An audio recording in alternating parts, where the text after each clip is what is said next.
Bueno, buenas tardes. Vamos a dar comienzo al módulo 3 y último de esta jornada, con la mesa redonda titulada La vulnerabilidad como problema de salud ocupacional. Los participantes son la doctora Estela Maris de Ben, del Departamento de Salud Ocupacional de la Facultad de Medicina de la Universidad de la República, el psicólogo Julio Palleiro, del Banco de Seguros del Estado, el doctor Juan Andrés Roballo, del Ministerio de Trabajo y Seguridad Social, que todavía no lo registro, el doctor Freddy Horacio Espontón, de ANCAP, que para los que no conozcan es la Administración Nacional de Combustibles, Alcohol y Portland, la doctora María Elena Alpuín, de CONAPROLE, la Cooperativa Nacional de Productores de Leche, la doctora Emma Camacho, de UTE, Usinas y Transmisiones Eléctricas del Estado, y el doctor Sebastián Zaruti, de la ONG Madres de la Plaza. Vamos a ver cada uno de los respectivos panelistas. La doctora Estela Maris de Ben es médica egresada de la Facultad de Medicina de UDELAR en 1986, especialista en toxicología clínica, especialista en salud ocupacional, máster en prevención y protección de riesgos laborales por la Universidad de Alcalá, España, ex profesora adjunta del Departamento de Toxicología y actual profesora agregada de dicho departamento, del Departamento de Salud Ocupacional de la Facultad de Medicina, y es gerente del sector salud ocupacional del Banco de Previsión Social. El psicólogo Julio Palleiro es psicólogo y psicólogo social, licenciado en Ciencias de la Educación. Fue responsable de los programas prioritarios de hábitos tóxicos y de salud cardiovascular del Ministerio de Salud Pública. Responsable también fue del diseño y ejecución de programas sobre prevención del consumo de sustancias de la Junta Nacional de Drogas para centros educativos. En el Banco de Seguros del Estado ha diseñado y desarrollado programas en el Departamento de Administración de Riesgos, Salud Ocupacional, Disciplina y Desempeño. En AEBU es responsable del área de salud mental y uso y abuso de drogas. Y en el PIT-CNT, la Central de Trabajadores, es integrante de la Secretaría de Salud Laboral y de la Comisión de Trabajo y Drogas. Ligeramente vamos a pasar repaso al currículum del doctor Juan Andrés Roballo, si es que llega. Es abogado, desde 1965 hasta 2006 fue asesor en diversas ONG y sindicatos, investigador y asesor del Instituto de Estudios Legales y Sociales del Uruguay y el Sur, representante nacional, diputado por Montevideo, desempeñándose como coordinador de la bancada del Frente Amplio.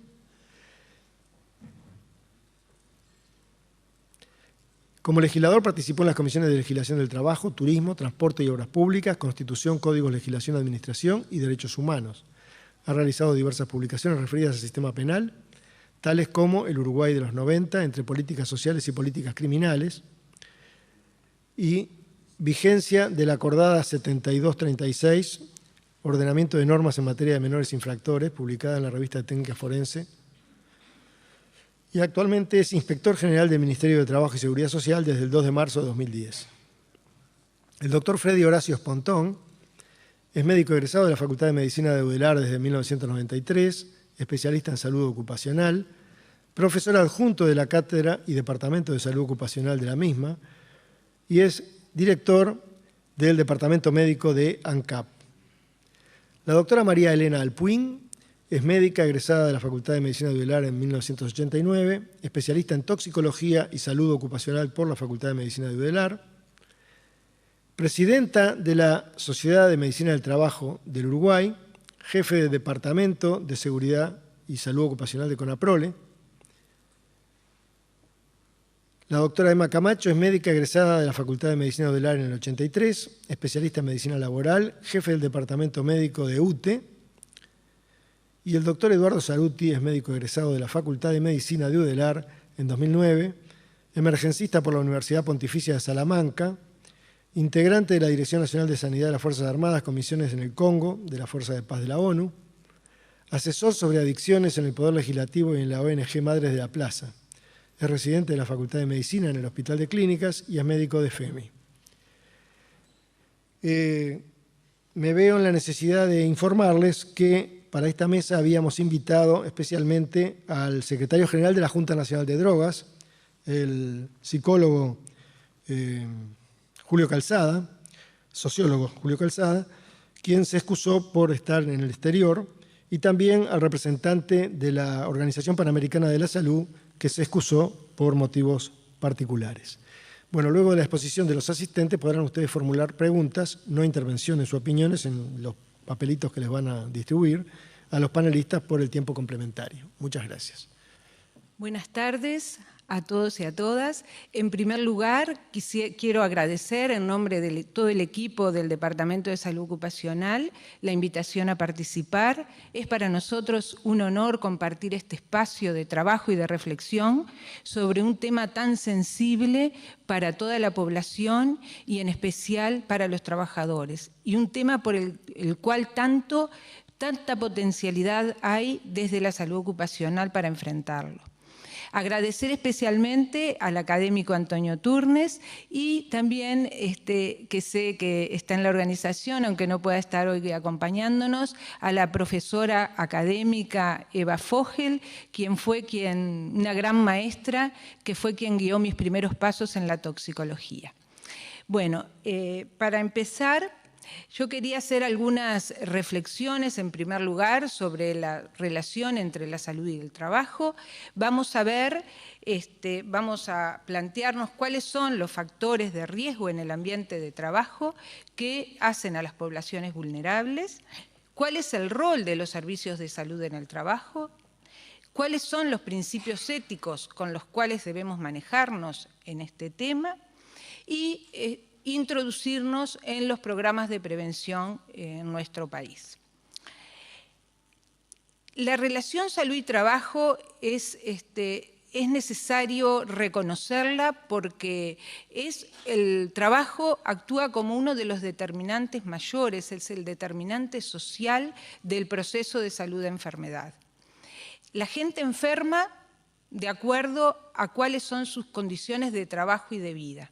Y si pensamos que la mayoría de las personas que tienen problemáticas de consumo trabajan, aquí vemos qué importante es tener en cuenta y considerar esta relación.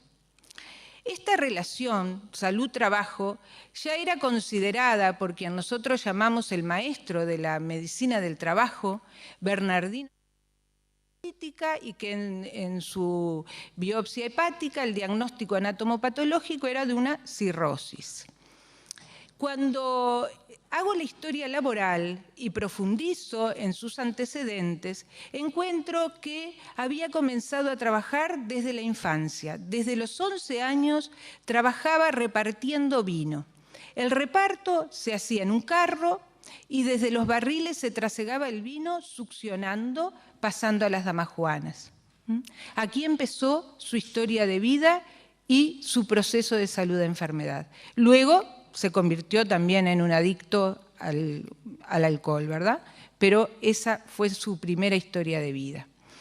En los primeros casos también en la policlínica de toxicología laboral, recuerdo haber asistido a un trabajador con una polineuropatía de etiología tóxica, en el cual en su historia de trabajo era un carpintero que trabajaba reparando los barriles de vino, ¿verdad?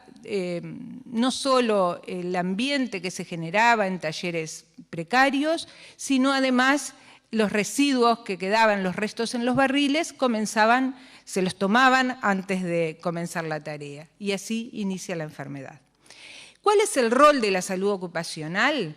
En general, nosotros desde esta área del conocimiento trabajamos orientados a fomentar y mantener el más alto nivel de bienestar físico, mental y social de todos los trabajadores de todas las profesiones, prevenir los daños a la salud ocasionados por el trabajo, proteger a los trabajadores contra los riesgos para la salud y promover la adaptación del trabajo a las capacidades de los trabajadores, habida cuenta del estado de salud física y mental. Eso es lo que nos propone la OIT y de esa manera es nuestro marco teórico. Y verán que cuán amplio es esto y cuánto tiene que ver con la salud pública. Y este tema es un tema que bien puede ser abordado y que hay una gran potencialidad para enfrentarlo desde los servicios de salud en el trabajo. La OIT nos refiere que el 70% de las personas que tienen problemas con el alcohol y el 60% de las personas que tienen problemas con otras drogas se encuentran trabajando.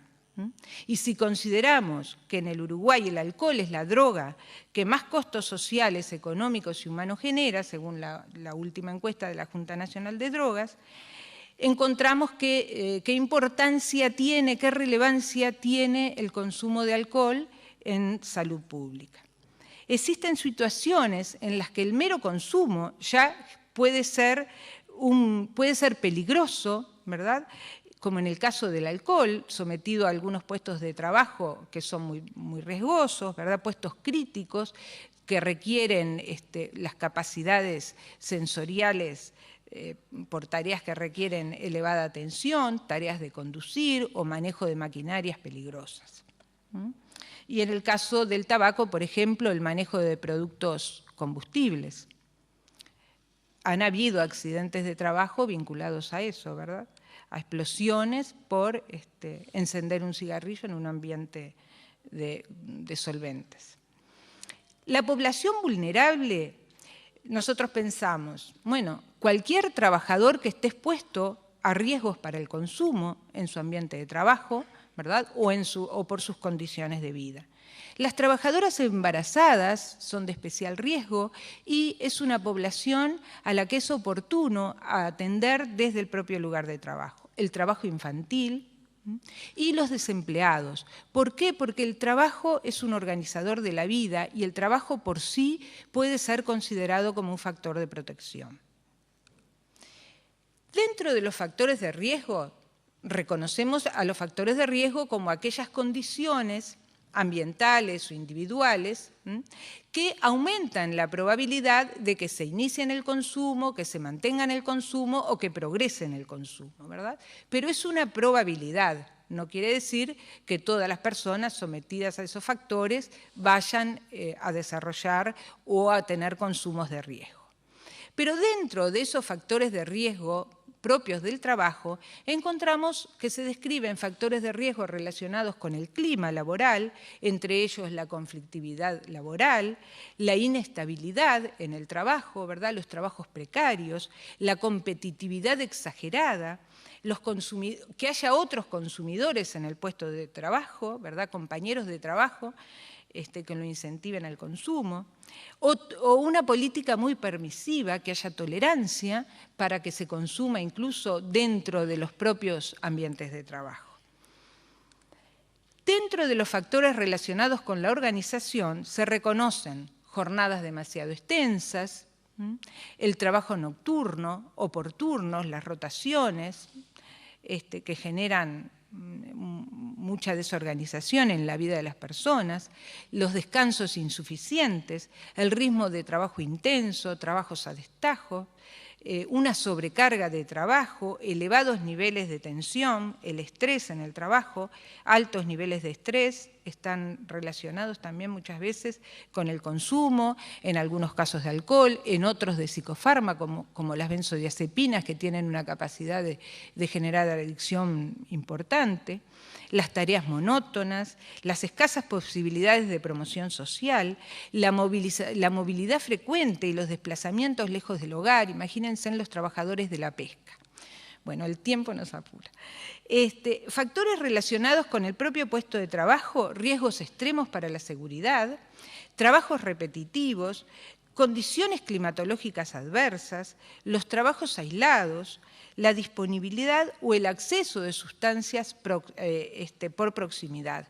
Y esto se da, por ejemplo, en los trabajadores de bares y restaurantes, con la posibilidad fácil del acceso al alcohol, en los trabajadores de la salud, que se ve la adicción a los opiáceos, la cultura del puesto de trabajo también o de la profesión, aquellos en los cuales la cultura de agasajar con bebidas alcohólicas es común, puede llevar. Entonces, decimos que el consumo problemático de sustancias, en este caso que estamos hablando fundamentalmente del alcohol, pero no solamente del alcohol, también de drogas, de otras drogas, puede ser considerada no una enfermedad profesional, ¿verdad? No está dentro de las enfermedades indemnizables porque no hay una relación monocausal, como no la hay en ninguna enfermedad. Pero bueno, en este caso la podemos sí considerar en una enfermedad relacionada con el trabajo cuando se presentan esos factores. El rol de un servicio de salud ocupacional es muy amplio en este sentido, porque puede trabajar en la promoción de salud, en minimizar los riesgos y potenciar los factores protectores, en la vigilancia de la salud en el trabajo, donde se pueden detectar personas con consumo de riesgo, no para identificarlos, para dar conocimiento al empleador, ¿verdad? Identificar esas situaciones para prevenir un progreso o un daño a la salud vinculado a esto.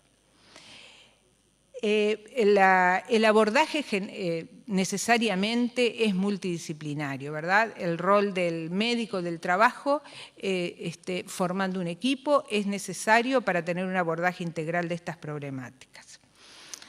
En relación a las pruebas de detección, hay bastantes cuestionamientos en relación a la ética, a lo jurídico. Sin embargo, hay casos en los que pueden ser necesarios y seguramente algunos de nuestros colegas que están en la mesa lo van a abordar, así que vamos a dejarlo. La vigilancia de la salud se refiere al examen preocupacional y los exámenes periódicos de control en salud de los trabajadores, y esa es una buena oportunidad para aproximarnos o para hacer diagnóstico de una dependencia al alcohol u a otras drogas, y en algunos casos para el seguimiento también pueden ser de utilidad algunos indicadores biológicos como la gamma-glutamiltranspeptidasa, el volumen corpuscular medio que se encuentra elevado y la transferrina deficiente en carbohidratos. Hay algunas investigaciones que nos muestran la importancia de algún indicador biológico que puede poner más en evidencia la situación, aunque no se reconociera en los test, en los cuestionarios de screening. Hay cuestionarios de screening, uno de ellos es el CAGE, que tiene unas preguntas sencillas y que es muy rápido de realizar. Otro es el cuestionario de audit, que también hay una versión corta que puede ser en 2 a 2 minutos ser realizado. Y esto nos permite reconocer ese problema. En relación a los programas de prevención, solo algunas puntualizaciones, porque después nos van a presentar los otros colegas programas de las empresas. Decir que los programas de asistencia al empleado datan de varias décadas en el mundo. En nuestro país no tienen tanto tiempo de creación, sin embargo hay muchas empresas que al día de hoy, empresas privadas y empresas públicas, que los están aplicando y con muy buenos resultados.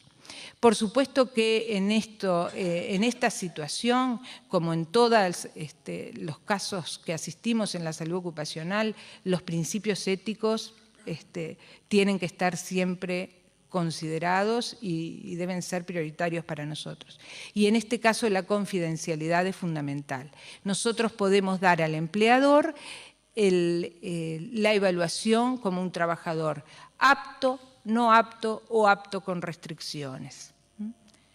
Y por aquí terminamos, porque esto, ahí está. El BPS también tiene su programa, donde se hace promoción de salud, prevención de riesgos y asistencia en centros especializados que los cubre el BPS cuando el servicio de salud no lo... Bueno, la bibliografía y agradecerles la atención. Muchas gracias, doctora Devén.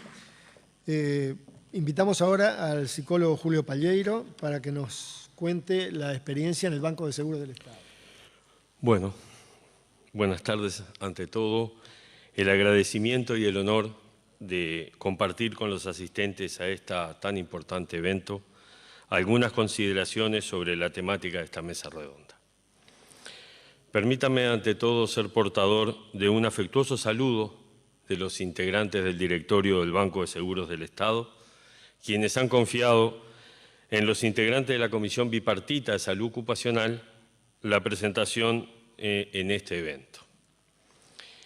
Desde la creación de nuestra institución, en los fines y cometidos de la misma, ya se disponía la implementación de herramientas formales que buscaran brindar seguridad y cobertura a los acontecimientos sociales, donde tanto los valores materiales como también los acontecimientos en donde los trabajadores, por distintas circunstancias, padecen de accidentes laborales o enfermedades profesionales, en la que ven alterados sus normales ritmos de vida. Sin duda que dentro de todo este marco, la institución Banco de Seguros del Estado está fuertemente comprometida con la temática de la influencia, cada vez más importante, del consumo de sustancias psicoactivas en el campo de la actividad laboral.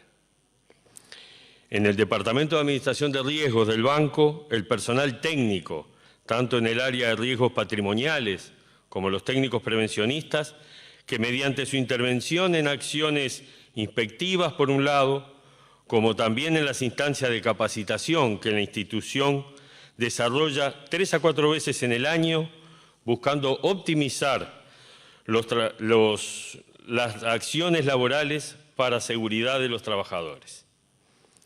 Esto dirigido a los distintos estamentos de las empresas en cualquier giro que las mismas tengan, tanto en el ámbito público como en el ámbito privado, siendo la población blanco todos los integrantes de la escala funcional de una empresa, directivos, personal de supervisión, como todos y cada uno de los trabajadores de esa empresa.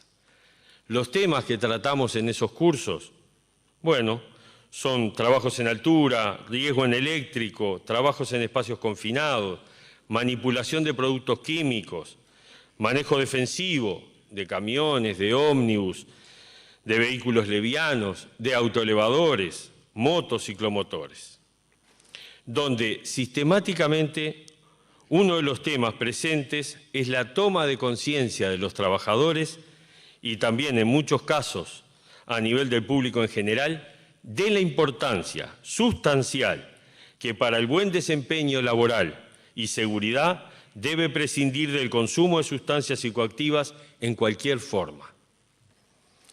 También nuestros técnicos prevencionistas deben identificar, evaluar los riesgos con la finalidad de eliminar o minimizar las causas de los accidentes laborales. Intervenir activamente en el asesoramiento de los distintos ámbitos técnicos y políticos donde se elaboran las herramientas, las leyes, los decretos, que regulan y dan marco a las actividades laborales, formulando la importancia de mantener las acciones tendientes a minimizar la incidencia de las sustancias psicoactivas.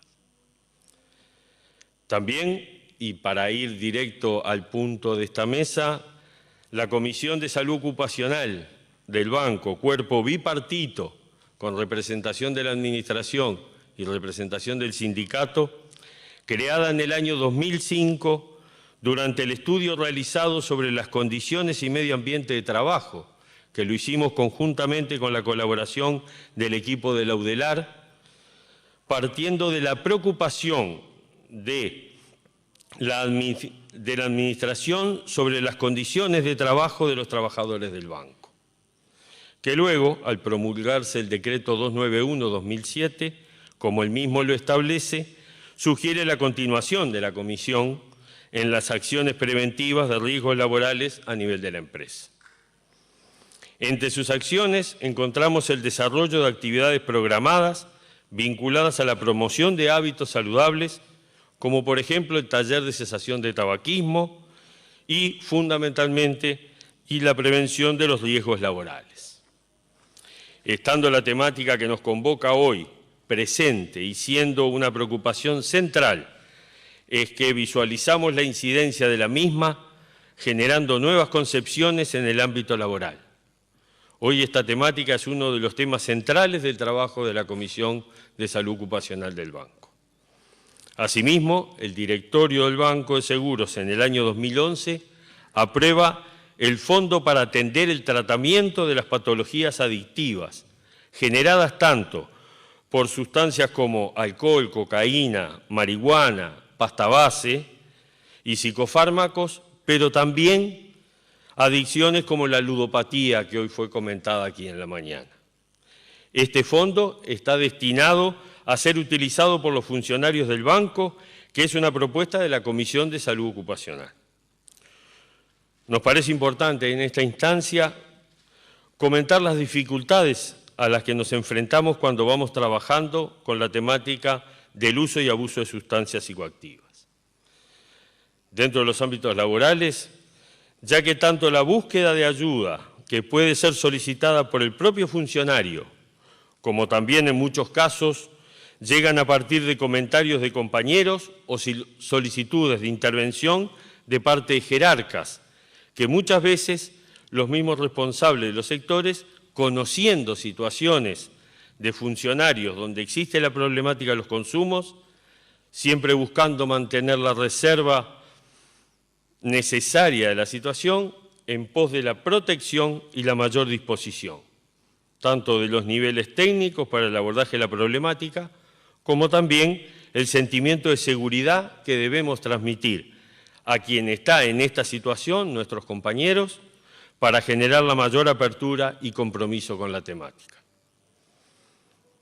Luego de ese primer abordaje, se busca concientizar al trabajador de la importancia de recibir asistencia y o tratamiento, con internación o ambulatorio en instituciones nacionales, especialmente dedicadas a la atención de adicciones, dando tranquilidad que existe una línea de apoyo para los costos derivados de la atención.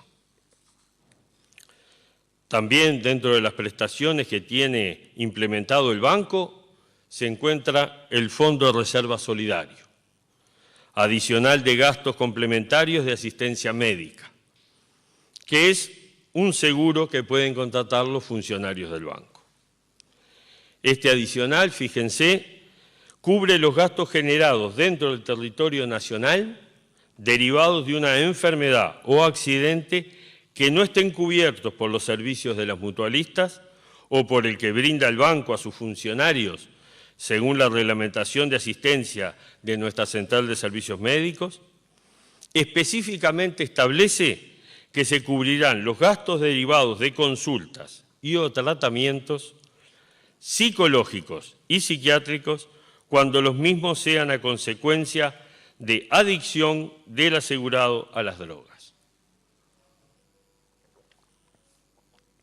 Espero que a esta altura ustedes puedan visualizar la preocupación y las distintas acciones que nuestra institución viene desplegando en el entendido de considerar que la incidencia que tiene el consumo de sustancias psicoactivas dentro del ámbito laboral. Está claro que la situación de la vulnerabilidad como problema de salud ocupacional, que es el tema de esta mesa, lo consideramos dentro de las acciones que desarrollamos y lo visualizamos como un problema complejo y de difícil abordaje, por las múltiples facetas que el mismo tiene, siendo conscientes de lo acertado del planteo de esta mesa redonda.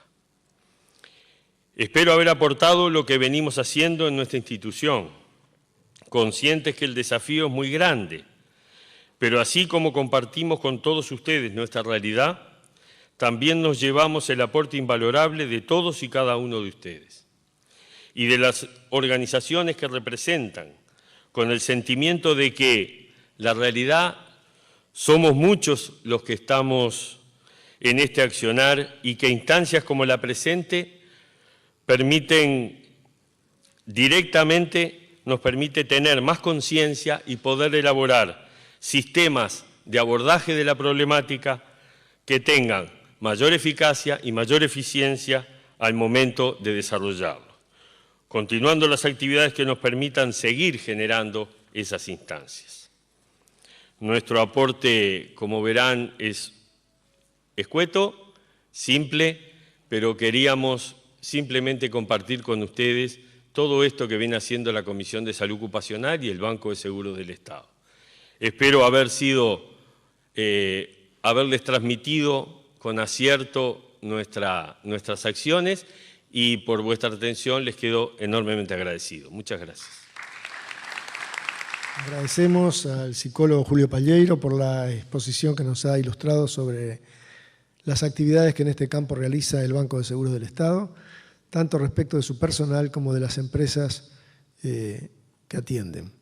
A continuación, hará uso de la palabra el doctor Freddy Horacio Espontón, que es el director médico del departamento correspondiente de la Administración Nacional de Combustibles, Alcohol y Portland, que es una organización del Estado fundada en 1931 y que, entre otras actividades, se dedica a la producción de alcohol, no solo con fines industriales, sino también con fines de consumo.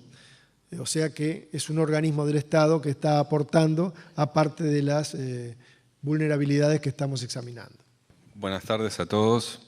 Muchas gracias por la invitación. En nombre mío y de toda la organización y del servicio médico. El servicio médico en ANCAP tiene una historia muy larga que data de principios del siglo XX, teniendo, digamos, como referentes al doctor Rómulo Ardao, entre otros, que fueron marcando una historia en lo que es el desarrollo de la atención de los trabajadores y la comprensión de la relación entre el trabajo y la salud.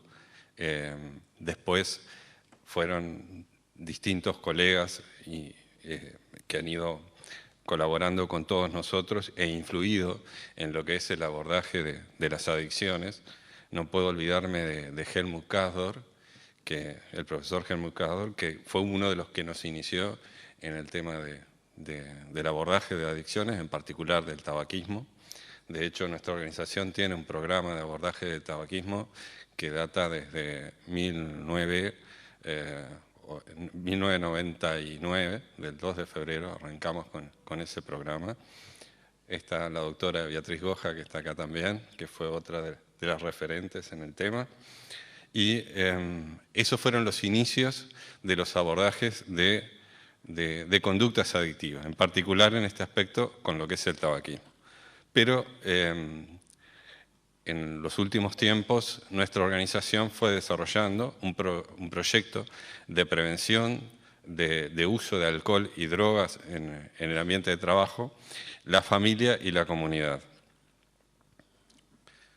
Esto arranca por noviembre del 2007, digamos impulsado por lo que es la Junta Nacional de Drogas y empresas públicas como UTE, Banco de Previsión Social, Antel y ANCAP. En acuerdo con la Junta Nacional de Drogas se implementa un proyecto que hoy es un programa que tiene, digamos, políticas, tiene reglamentación de las mismas y que están en pleno desarrollo en todas estas empresas. Es la prevención de uso de alcohol y drogas en el ambiente de trabajo, la familia y la comunidad. Y esto fue en coordinación con la Oficina Nacional de Naciones Unidas contra las Drogas y el Delito, ONU-DD, y a través de la consultoría social de la industria del Estado de Río Grande do Sur, que es CESI, que fue quien nos ayudó a implementar este tipo de programa. Esto se enmarca en lo que son las políticas de calidad de vida de la empresa y el objetivo fundamental es la generación de estas políticas, la configuración de un contexto preventivo, lo que implica desarrollo de estrategias orientadas a promover estilos de vida saludables, tratando de centrarnos en la prevención de las conductas adictivas a través de mejora en la calidad de vida, partiendo de la base que la mayor parte de los trabajadores se encuentran en este estado, tratando de que no pasen a situaciones de consumo problemático o adictivo.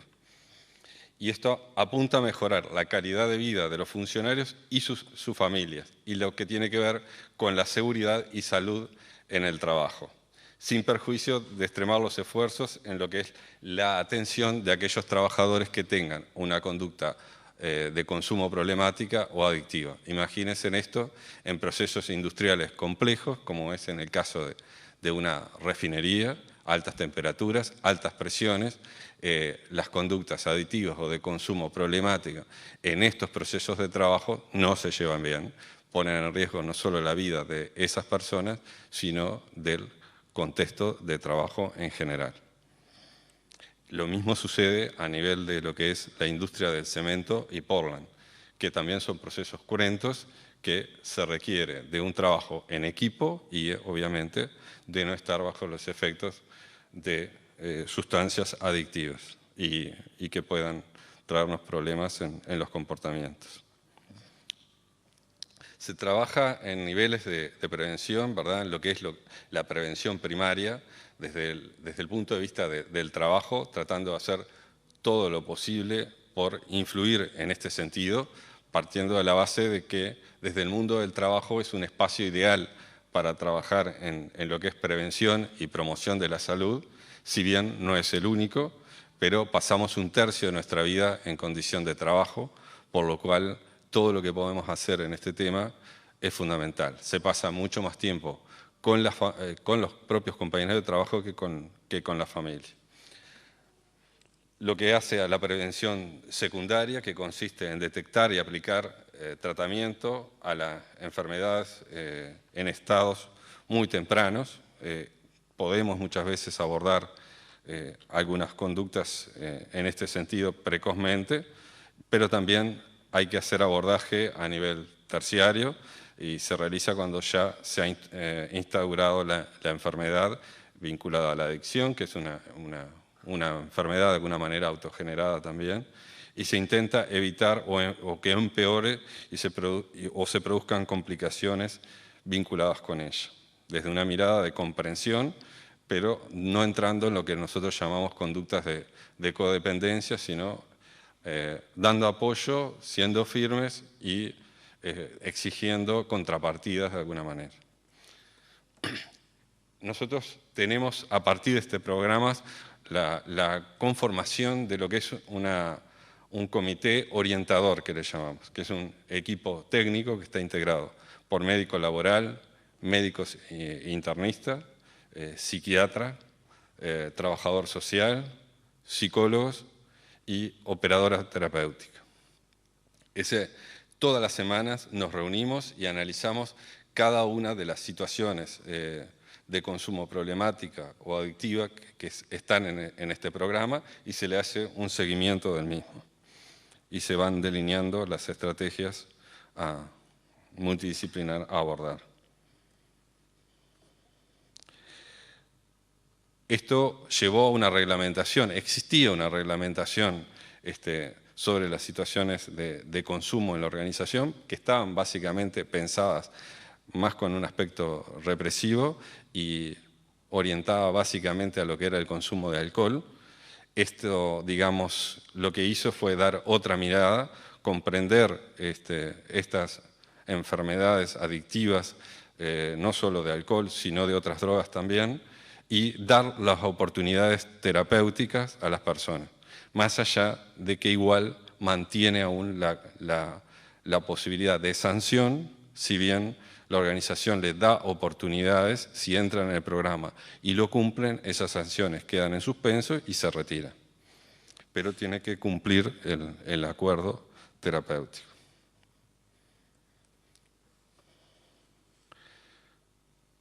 Este reglamento reconoce la necesidad de brindar apoyo y orientación a todo el personal que presenta consumo problemático o adictivo. Si bien reconoce la libertad de decisión de las personas, de todas maneras, en tanto no entren en conflicto con lo que son los reglamentos internos de la organización, recordando que estos procesos de trabajo tienen situaciones de potencialidad de riesgo que hace que se tenga que tener una actitud muy responsable y de no consumo en los procesos de trabajo que son de alto riesgo si no se está en condiciones. Se deberá informar a las personas sobre las acciones que se implementan en materia de prevención y uso indebido de alcohol y drogas. Se difundió todo el programa en toda la organización, se fue a todas las plantas, de alguna manera lo promocionamos y se explicó. Esto fue además en acuerdo con el propio sindicato también, que eso estuvo desde el origen el apoyo en esta estrategia.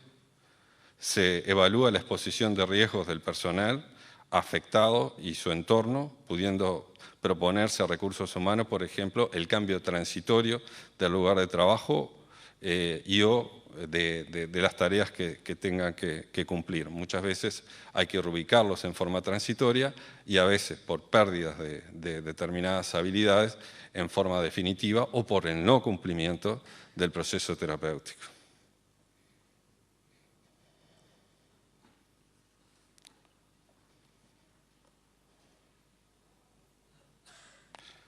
Está claro que en la organización está prohibido entrar o consumir bajo los efectos del alcohol u otras drogas. Eso está claramente definido y la misma prohibición queda establecida para cualquier persona que se encuentre realizando realizando tareas para la empresa. O sea que esto compete también a las empresas que estén contratadas, o sea, le caben las mismas exigencias.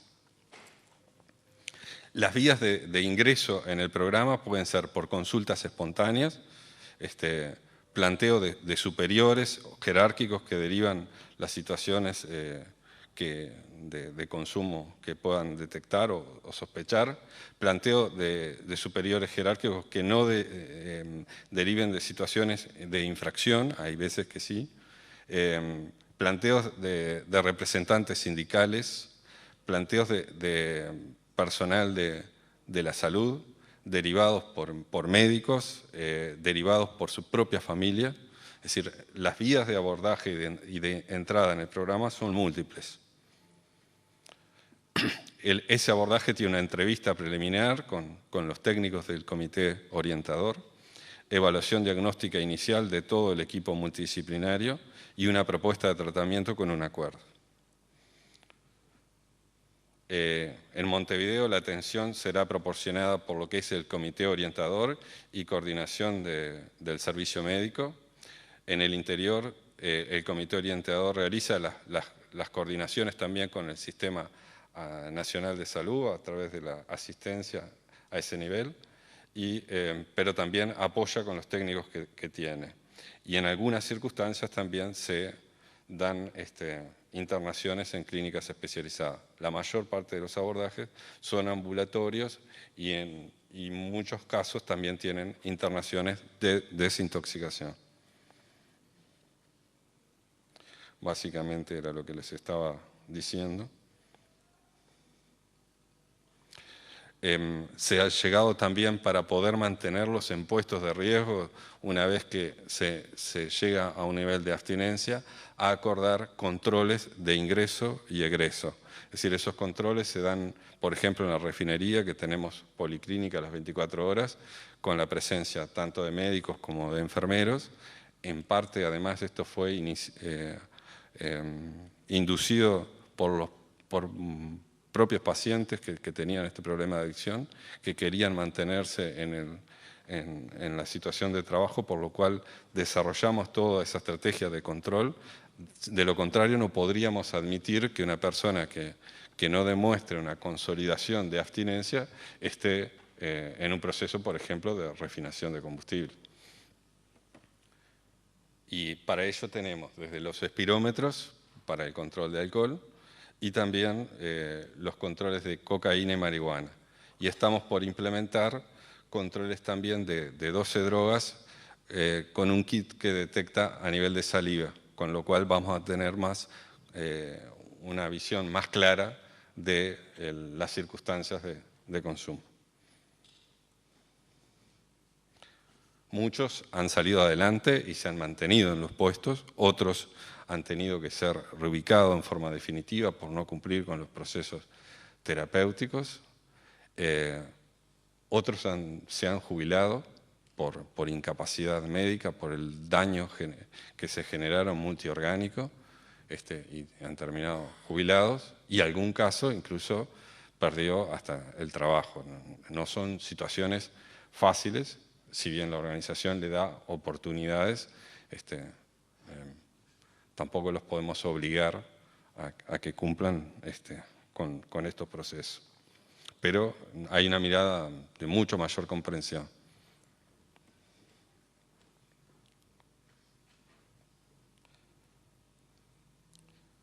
En definitiva, se da también la posibilidad de que ante una situación de consumo como es sancionable, que los jerarcas hayan derivado y nosotros en esos casos tenemos que comunicar si cumplieron o no el proceso terapéutico. Las demás circunstancias quedan, digamos, en total reserva de lo que es el vínculo entre médico y trabajadores. Pero hay circunstancias en las cuales esa falta se cometió y fue denunciada por los jefes que podrían darse esas circunstancias. De todas formas, la realidad es que nunca se ha sancionado a nadie por esta situación. Sí se han reubicado, sí se han jubilado, sí se han sacado de puestos de riesgo. Sin embargo, muchos salieron adelante y se mantienen en sus puestos.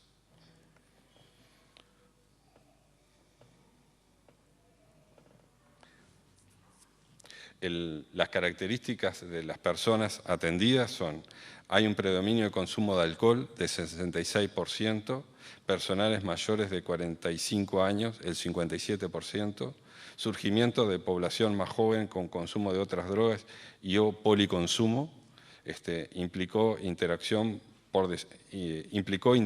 internaciones de desintoxicación en el 58% de los casos, hubieron reubicaciones en el 14% de los casos e internación en comunidad terapéutica en 2 casos.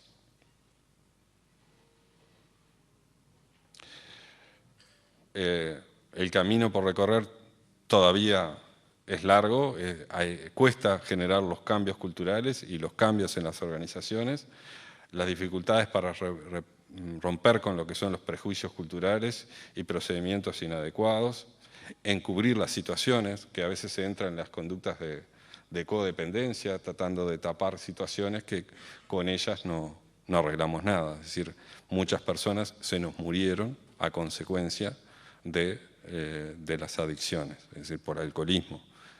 Teníamos plantas que se nos morían hasta una persona por año. Hoy día esta realidad va cambiando.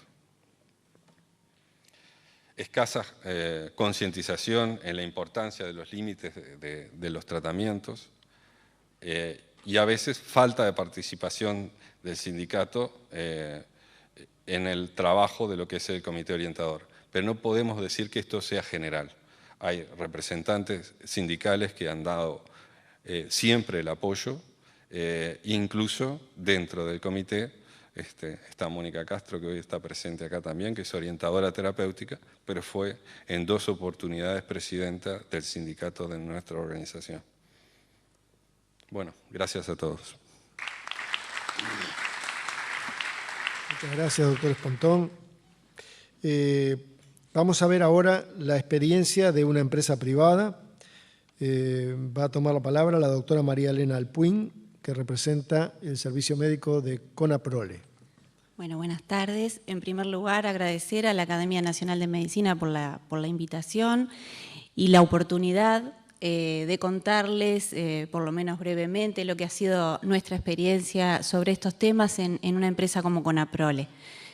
CONAPROLE es una empresa que tiene 78 años, es una cooperativa y creo que, por suerte para mí, su primer presidente fue un médico, el doctor Andrés Pastorino, y eso hizo que siempre desde el primer momento, más allá de que también el objetivo de elaborar alimentos, ¿verdad?, e impactar positivamente a la población, desde el primer momento el cuidado de la salud de los trabajadores fue una cuestión muy sensible y a la que se le prestó bastante atención.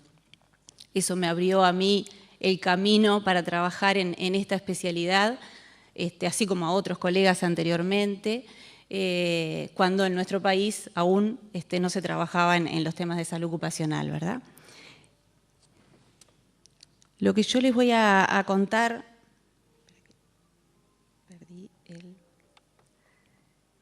Tiene que ver sobre todo con... Tiene que ver sobre todo con lo que significa el ámbito de trabajo para aplicar estrategias de prevención en general, pero sobre todo en este tema, por lo que hablábamos de lo que es la vulnerabilidad a las adicciones, la posibilidad de aplicar estrategias para reducir o confrontar o contrarrestar esa vulnerabilidad que tiene que ver con factores muchas veces que no son relacionados al trabajo. Acá mis colegas anteriormente hablaron de situaciones en las que condiciones propias del trabajo pueden generar capaz una adicción, o condiciones propias de un trabajo pueden llevar a que la persona necesite sentirse más fuerte o en una situación especial, teniendo que a veces utilizar drogas o dejándose llevar por el mito de que las drogas lo pueden ayudar a sentirse más fuerte, como puede haber casos de trabajadores que tienen que hacer esfuerzo físico en forma reiterada, y entonces esas cuestiones hacen que el ámbito de trabajo pueda de alguna manera conducir a las personas a que sean más vulnerables a utilizar alguna droga.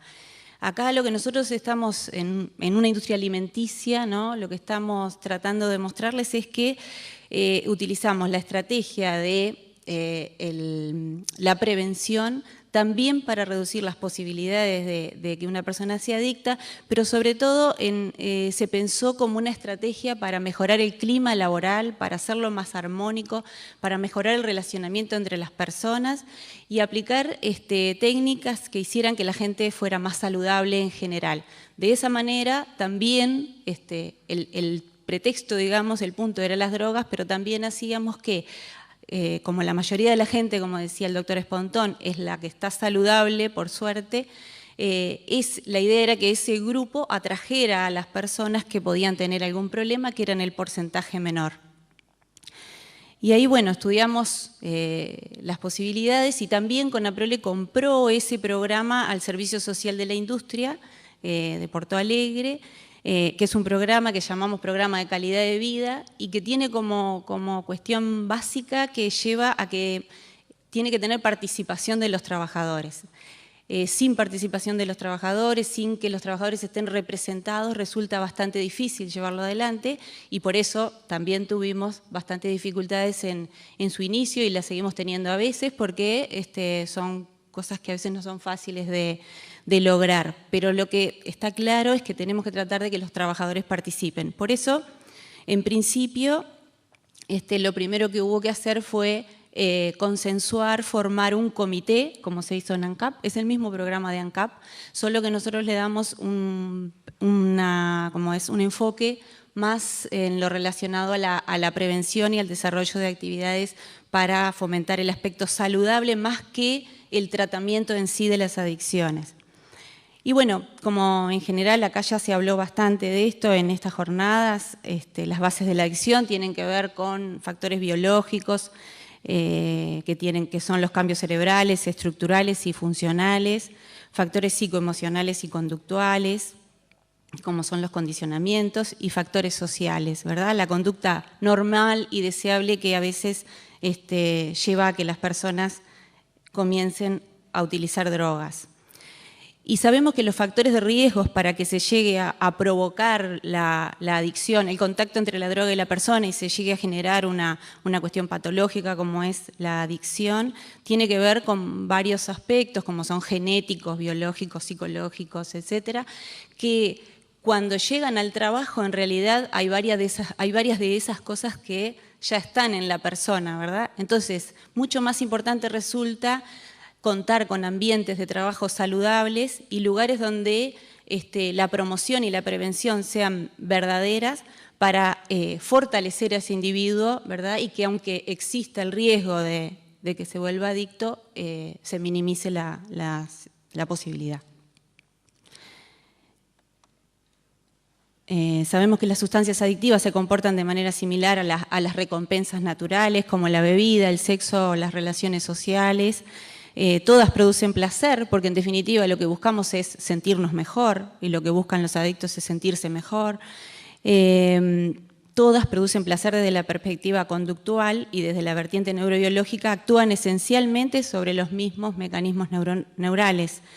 Sin embargo, existe una diferencia fundamental entre las recompensas naturales y las drogas de abuso. Las recompensas naturales producen, una vez consumidas, un efecto de saciedad que tiene un correlato neurobiológico claro en el sistema dopaminérgico. Es decir, una vez satisfecho el deseo o necesidad de consumo de las recompensas naturales, disminuye la liberación de dopamina. Y bueno, ya encontramos una cuestión a trabajar. Sabemos que no solamente se puede buscar el placer con las drogas, sino que hay otros mecanismos y otras situaciones que también nos generan dopamina y nos generan placer en forma mucho más saludable, sin producirnos un perjuicio. Las sustancias adictivas, lejos de, cuando terminan el efecto, lejos de producir una disminución de la dopamina liberada, la aumentan. Esto se llama sensibilización dopaminérgica y de acá lo más patológico. Se produce sobre todo cuando las drogas se consumen en forma repetida o intermitente. Es esta capacidad de las drogas de usurpar los mecanismos de recompensa sin saciarlos, produciendo en su lugar sensibilización, lo que hace que se produzca la adicción. El problema en el trabajo, entonces, cuando tenemos personas con problemas de adicción, es que se nos genera mayor ausentismo laboral, accidentes de trabajo, reducción del rendimiento, problemas de conducta, problemas entre las personas, de relacionamiento, problemas varios. Recién Freddy hablaba del tema del encubrimiento en el caso del alcohol. A veces eso es bastante común en el ámbito laboral, que los propios compañeros encubran a las personas que tienen problemas de adicción como para protegerlos en realidad, y en realidad en eso hemos trabajado bastante. Es mucho mejor denunciar la situación y para eso es importante este tipo de programas, entonces, porque el trabajador tiene determinada garantía de que, bueno, cumpliendo un tratamiento, puede no perder su fuente laboral, por lo menos al comienzo, por lo menos en un principio. La paradoja de la prevención. Este tipo de programas, nuestro programa de calidad de vida en CONAPROLE se llama Vivir en Verde.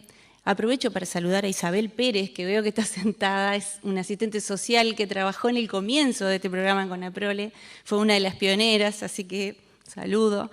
La paradoja de la prevención se basa en lo siguiente, que nosotros habitualmente desde la salud ocupacional estamos enfocados en el área roja, en la parte del problema, siempre como los médicos estamos tratando de ver el paciente y cómo ayudar al paciente. Bueno, este programa comienza, como les decía, con formación de un comité que represente a las personas que trabajan en los distintos lugares y se hace una encuesta. Entonces nosotros vemos en esa encuesta donde se pregunta qué cosas pueden preferir las personas para que le produzca placer, y también se le pregunta sobre los hábitos de sueño, sobre las horas, cantidad de horas de trabajo, si está conforme o no con el lugar donde trabaja, si utiliza drogas o no y qué tipo de drogas utiliza. Y por supuesto que de ahí surgen resultados como los que ya conocemos en general, que el uso de psicofármacos es el primero. Esas encuestas son anónimas, por supuesto, pero también nos muestra que en realidad el 80% de las personas que trabajan en un lugar, por lo menos en esta empresa, están en el área saludable, que llamamos, y que no tienen problemas que puedan preocuparnos desde el punto de vista de su salud. Tenemos después un 12% que podemos decir que están en un área amarilla, que sería un área de alerta, donde nosotros podemos hacer una intervención de prevención con información, por ejemplo, y el área roja, que en realidad es entre el 6 y el 8% de las personas que necesitan un apoyo terapéutico. Así que estos programas, en definitiva, nosotros tratamos de que se orienten hacia el 100% de la población trabajadora, tratando de aplicar técnicas, sobre todo en el área verde, para que llame más la atención el área verde y que las personas se sientan atraídas desde el área roja y amarilla hacia el área verde. Este tipo de programas utiliza entonces el semáforo como señales. Dice el área roja es el PARE, o son las personas con problemas de salud que necesitan apoyo médico. El área amarilla, alerta, cuidado, y el área verde, que es el avance seguro. Y en cada empresa ese comité designa, bueno, el nombre del programa, cuál será lo que lo represente, se hace un concurso de dibujo. Vi que en ANCAP tenían 3 personas de la mano, una roja, una amarilla y una verde, que representa esto. Y en Conaprole era un sachet de leche. Fue un sachet de leche, es un sachet de leche que se llama Conaprolito, que está verde, amarillo, rojo. La idea es que luego en cada una de las actividades, bueno, estos logos de alguna manera sigan anunciando en qué área se está trabajando. Y se definieron entonces estrategias para trabajar en el área verde, en el área amarilla y en el área roja. Las estrategias del área verde son actividades de valorización de la vida, de participación de la familia. Fíjense ustedes qué importante que es aplicar este tipo de estrategias en el ámbito laboral, cuando sabemos que todo lo que pasa en el trabajo habitualmente impacta en la familia. Entonces, mucho mejor que el trabajador lleve a su casa información, ¿verdad?, que lleve mensajes que tengan que ver con la prevención de salud, promoción de salud, ¿verdad? Entonces, no solamente estamos trabajando sobre el grupo de trabajadores, sino también estamos llegando a su familia. Las actividades del área verde. Esto son fotos de cuando se hizo el lanzamiento del programa, en este caso es en San Ramón. Se contrató a Sociedad Anónima, los humoristas de San José, que elaboraron todo un espectáculo que tenía que ver con el programa y lo hicimos en cada una de las plantas de Conaprole. Se cubrió todo con globos verdes porque la idea era hablar justamente de las actividades de valorización de la vida y del vivir saludable. Y se comenzó también a trabajar en actividades de educación física y alimentación sana para sentirse mejor, mejorando, sabemos que mejora el rendimiento físico y mental, facilitando el relacionamiento, descansando mejor, evitando enfermedades. Estas actividades reducen toxinas en el cuerpo, mejoran la circulación arterial, estimulan mejores hábitos de vida y se transfiere a las generaciones siguientes generando familias sanas, lo que lleva a que tengamos una mejor sociedad. Obviamente que al mismo tiempo que se van instrumentando estas actividades, se va haciendo promoción de estos temas. No puede llegarse a una empresa que de pronto la edad promedio de los trabajadores es de 45 años a decir, bueno, vamos a empezar con actividades de gimnasia laboral, porque seguramente el éxito que tengamos sea nulo, ¿verdad? Hay que hacer mucho de promoción previamente y de instrucción. Actividades recreativas y culturales, les decíamos, mejoran el clima laboral, favorecen la integración, desarrollan el liderazgo, estimulan la imaginación, la creatividad, ayudan a combatir el estrés y la depresión y mejoran la autoestima. Nada mejor que en un lugar de trabajo podamos hacer que los trabajadores estén hablando de este tipo de elementos, ¿no? Y no de cosas que de repente puedan estar mal. Obviamente que no quiere decir que se desatiendan la corrección de las condiciones de trabajo, que no se trabaje en lo que es la prevención de accidentes y el control de las máquinas y los equipos y la instrucción en otros temas. Esto va en paralelo, obviamente. Se habló mucho de lo que es la alimentación sana, que es como un pilar fundamental en que tengamos un buen estado de salud. Y realmente al trabajar con trabajadores que de pronto tienen esa edad promedio, quizá no tuvieron educación en estos temas, entonces vale la pena ver cuando se va cambiando la cultura los buenos resultados que se pueden obtener. Programas de calidad de vida que lleva también a la gimnasia laboral, que en esto estamos trabajando, ya está implementado en las áreas de oficinas, pero en la fábrica recién está empezando, porque lleva mucho tiempo hacer que los trabajadores lo acepten como algo que puede ser bueno para ellos, que puede ser algo, para que llegue a ser la normal de sus vidas, el tener integrada la gimnasia, cuesta bastante, lo vemos en los uruguayos en general, por suerte cada vez mejor, ¿no? Y las estrategias del área amarilla que tienen que ver sobre todo con lo que es la información. Y acá lo que vimos sobre todo fue una necesidad de información en el tema de las drogas para llevar a sus hijos, que ya muchos con hijos adolescentes, qué hacer en el caso de cómo hacer para diagnosticar o qué cosas hacer para prevenir en el ámbito de la familia, ¿verdad?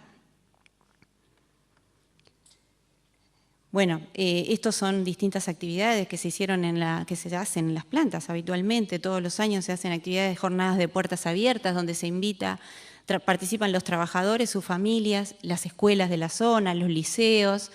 Ahí se muestra todo lo que son actividades de salud ocupacional, de producción, de medio ambiente, se educa el medio ambiente también, y muchas veces se hace una charla al terminar la jornada sobre lo que en general se entienda que necesita esa zona. Por ejemplo, sobre la marihuana, sobre la cocaína u otras drogas.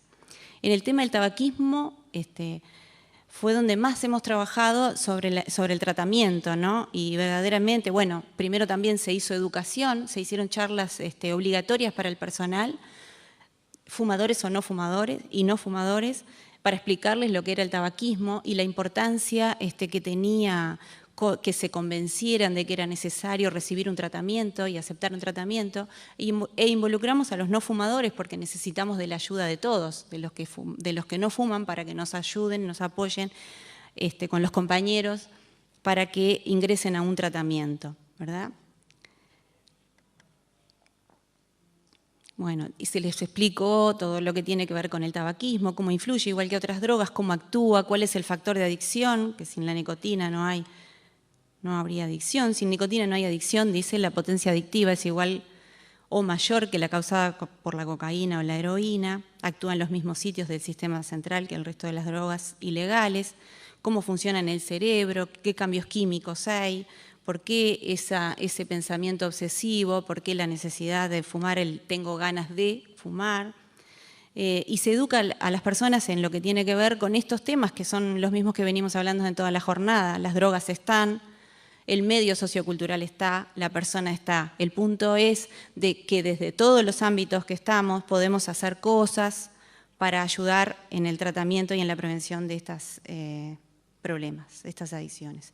Desde el área roja, fundamentalmente, dentro de la empresa se trabajó sobre todo en el tabaquismo, pero vieron que dice área roja, reintegro, apoyo a la familia, ¿verdad?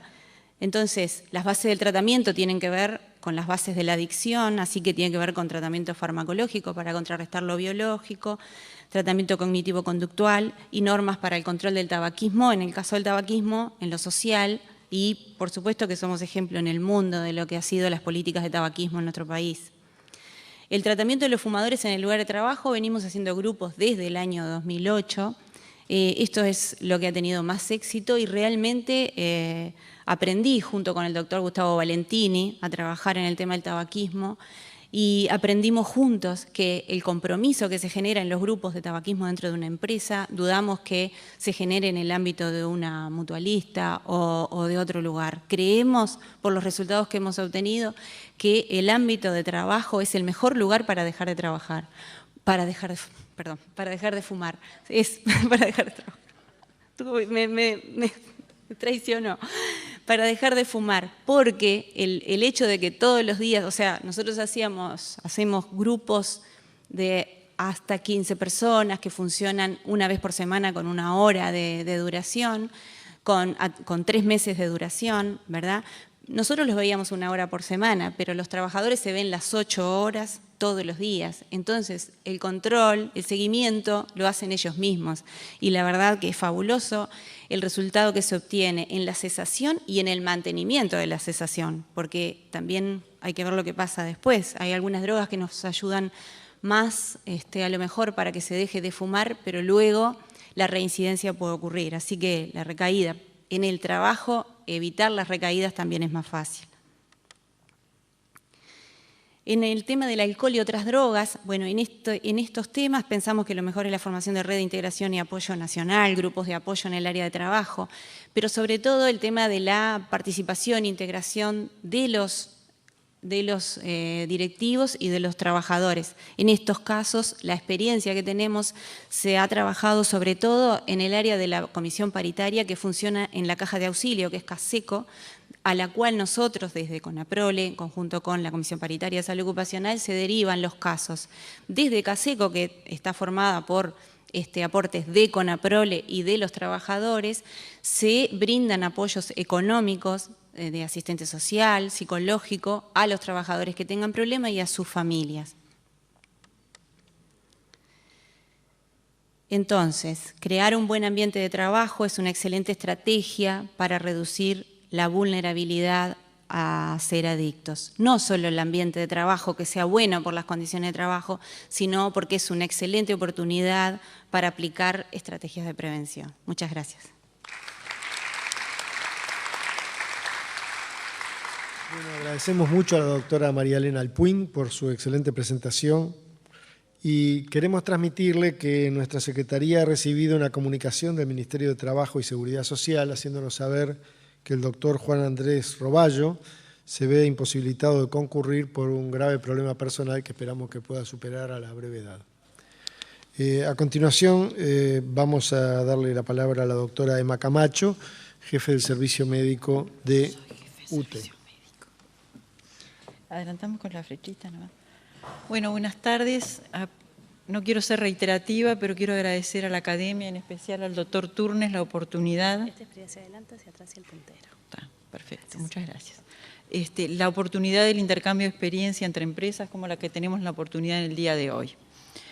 Por suerte me tocó casi al final y mis predecesores me dejaron muy poco que decir, pero bueno, quiero transmitirles las experiencias que tenemos en UTE, una empresa muy particular, con mucha peculiaridad, sobre todo en este tema. Me imagino que la mayoría de ustedes conoce qué es UTE, pero como hay invitados extranjeros, les quiero contar que UTE es la empresa estatal de ciclo completo, quiere decir que genera, transmite, distribuye y comercializa la energía eléctrica para sus clientes, que son más de 1.300.000 en el país, logrando una cobertura de casi el 100%. Esto significa que los puestos de trabajo de los trabajadores de UTE van a ser en áreas urbanas, suburbanas y rurales. En este momento contamos con 6.576 funcionarios y un promedio de edad de 45 años.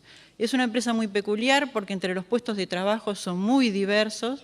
En UTE tenemos desde un mozo de restaurante, porque los trabajadores del parque de vacaciones son trabajadores de UTE, hasta torreros que trabajan en torres de más de 80 metros en líneas de 1.5 kV en vivo, lo que significa una disparidad de elementos de riesgo muy importante.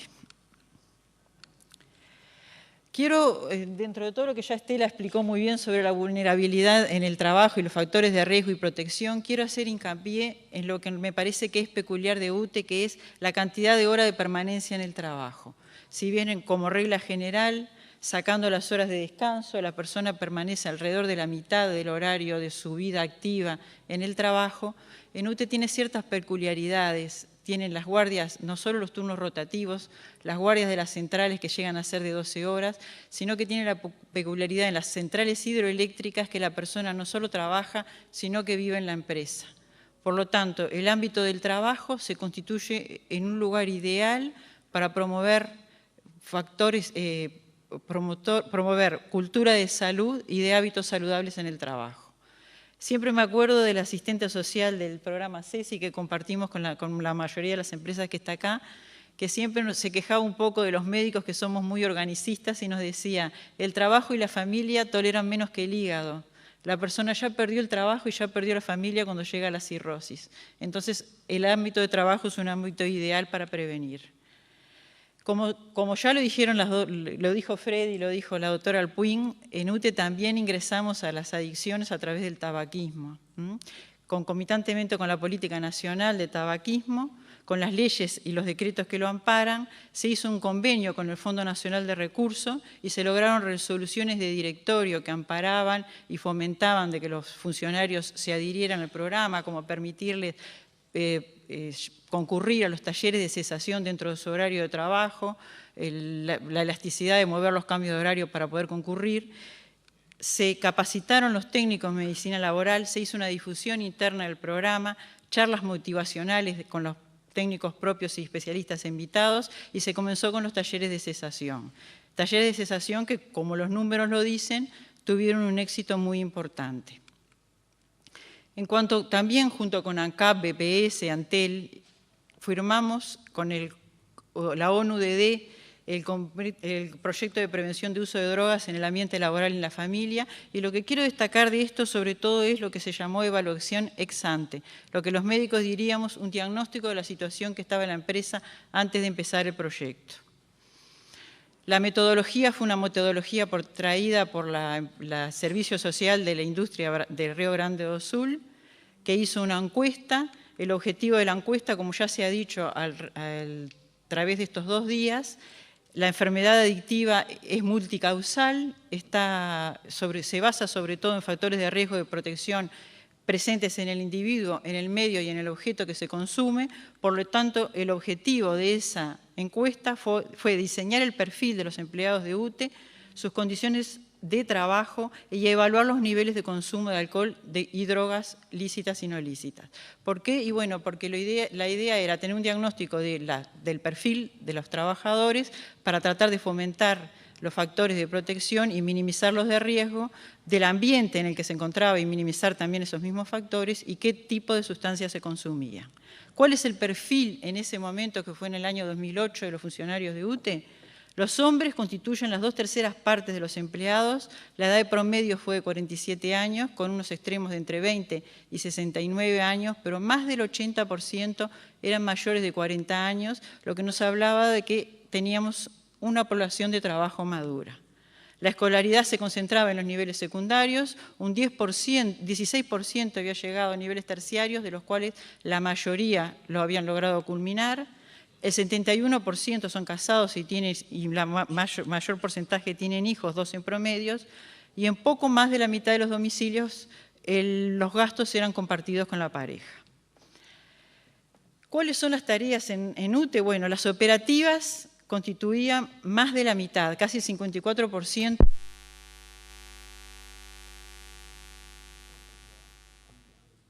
Bueno, como decíamos, más de la mitad de los empleados trabajan tareas operativas, muchas de ellas de altísimo riesgo, el 34% declara tener cargos de jefatura y más de las 2/3 partes realizan horas extras.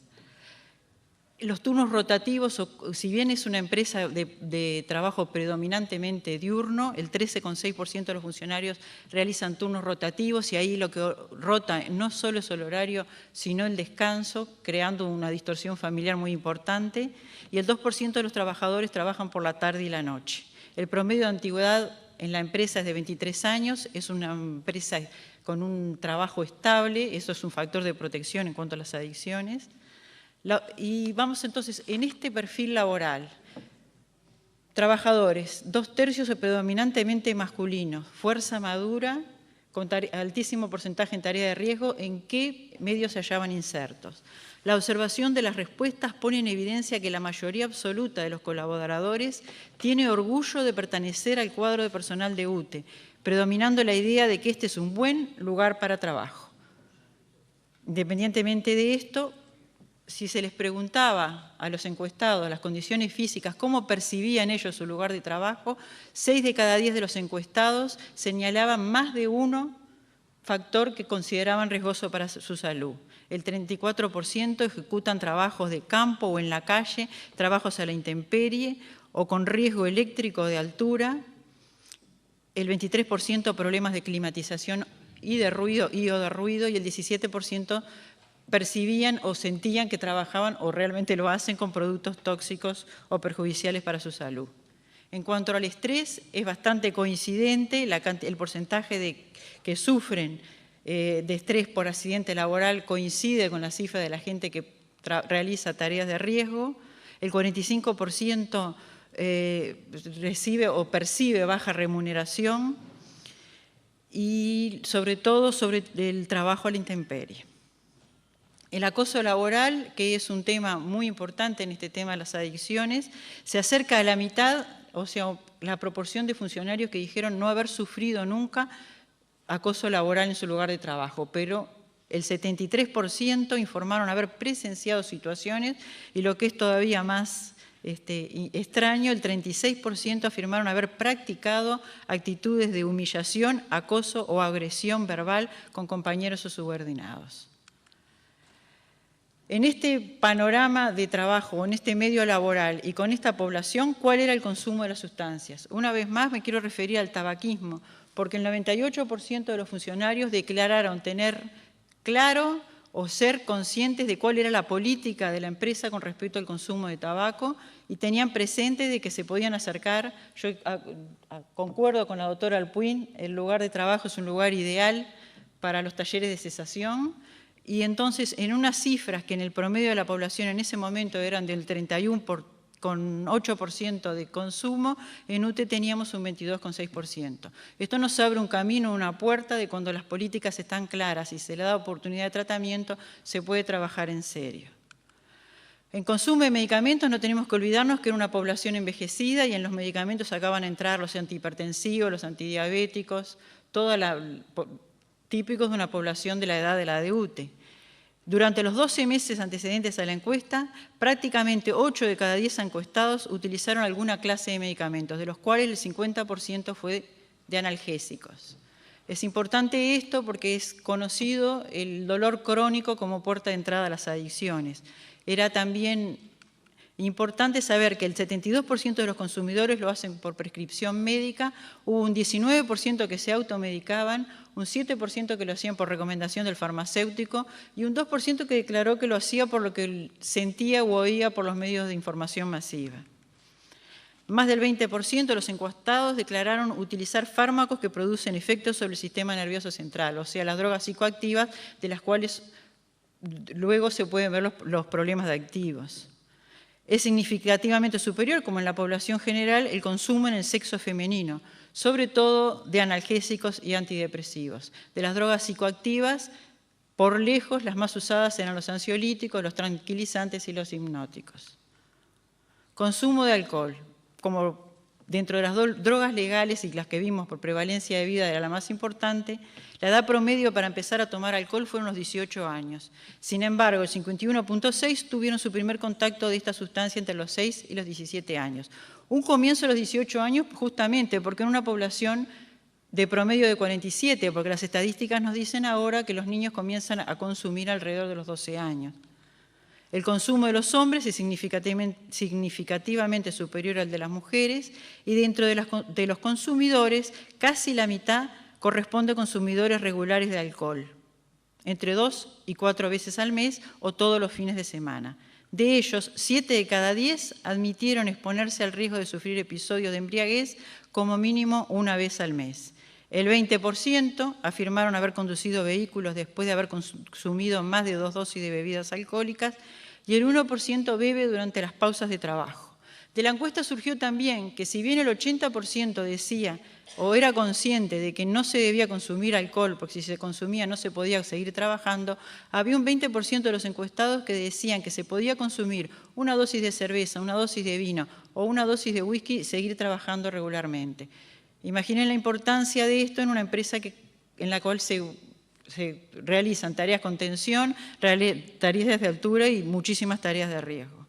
Con el tipo de bebidas que se consumía son las habituales, la cerveza le ganó al vino ya hace mucho tiempo y usaba la misma metáfora de las señales, porque es el mismo proyecto, y a través del test de audit, unos porcentajes muy similares a los que refirió la doctora Alpuín, 6,4% de los funcionarios se encontraban en la zona roja, alrededor del 11% en la zona amarilla y más del 80% en la zona verde. Nosotros también hicimos hincapié en la zona verde. Me dejó muy buena impresión una de las imágenes que refirió hoy el doctor Famá, cuando hablaba de la importancia de la continentación de la familia y hablaba del porcentaje de consumo en las familias que eran continentadoras y las que no lo eran. Bueno, el ambiente de trabajo un poco es así. Y la idea era un montón de actividades que, como digo, pasaron en CONAPROLE, fomentaran la relación del trabajador con la familia y de los trabajadores entre sí. Si bien no todos los consumidores abusivos se van a transformar en dependientes, no existe el que se transforme en dependiente sin haber sido en algún momento abusivo. Entonces la idea era fortalecer los factores de protección y minimizar los factores de riesgo, intentando evitar su pasaje a la zona verde y potenciar su posibilidad de integrarse a la zona verde.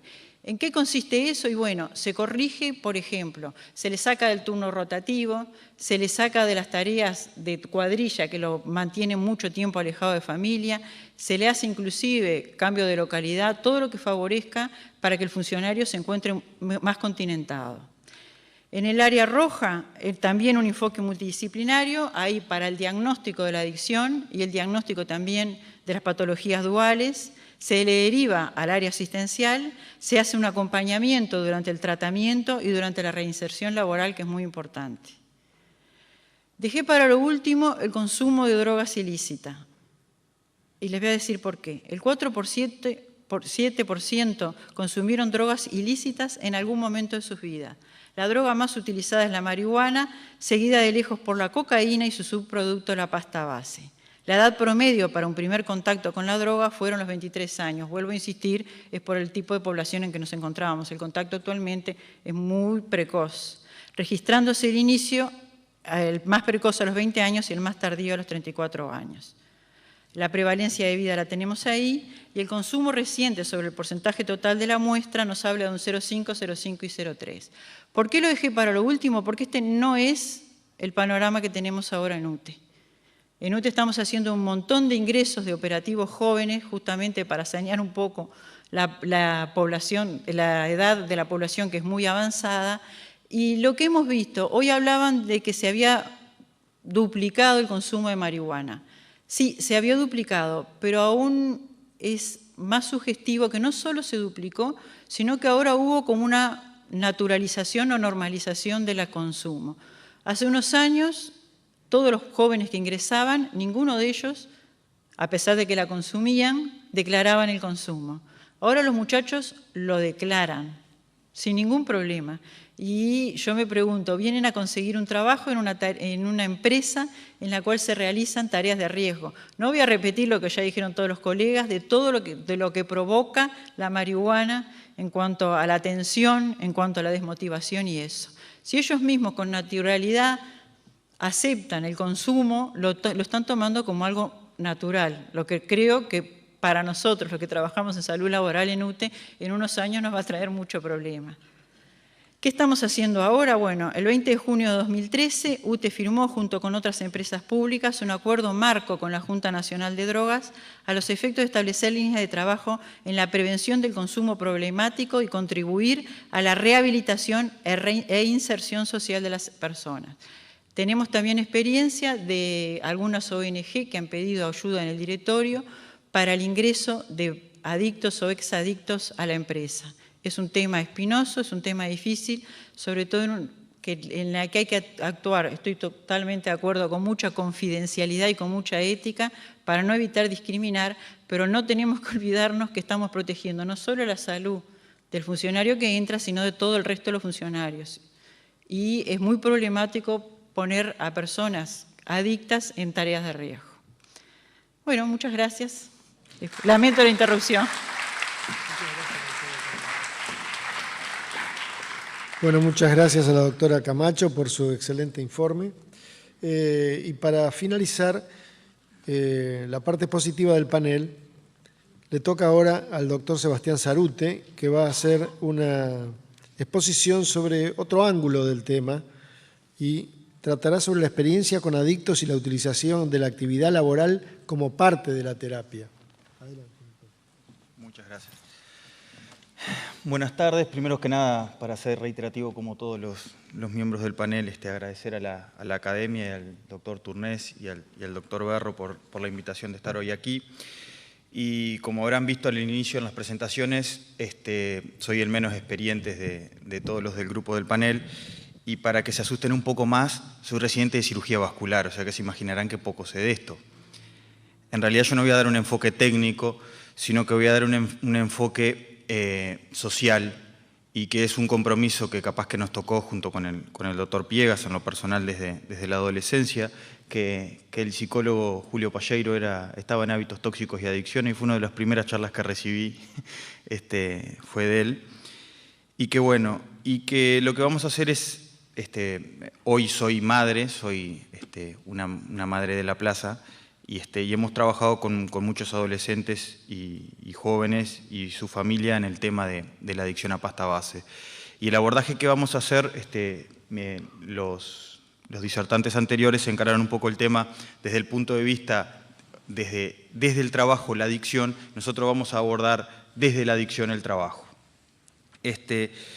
Y un poquito para hablarles, el trabajo nos es muy útil en los tres aspectos claves que nosotros nos permiten abordar el tema de la problemática de las drogas. La problemática de las drogas la podemos abordar, en particular su combate, en políticas que tratan de disminuir la oferta y en políticas que tratan de disminuir la demanda. Si nosotros queremos disminuir la demanda, vamos a simplemente atacar estos tres elementos. Primero, la prevención, ya sea primaria o secundaria, con el diagnóstico precoz, la rehabilitación de estos adictos y, a posteriori, el seguimiento, que es capaz el punto más débil del tratamiento o el más difícil de llevar a cabo, y la detección precoz de las recaídas. Y en estos tres puntos el trabajo nos es muy útil.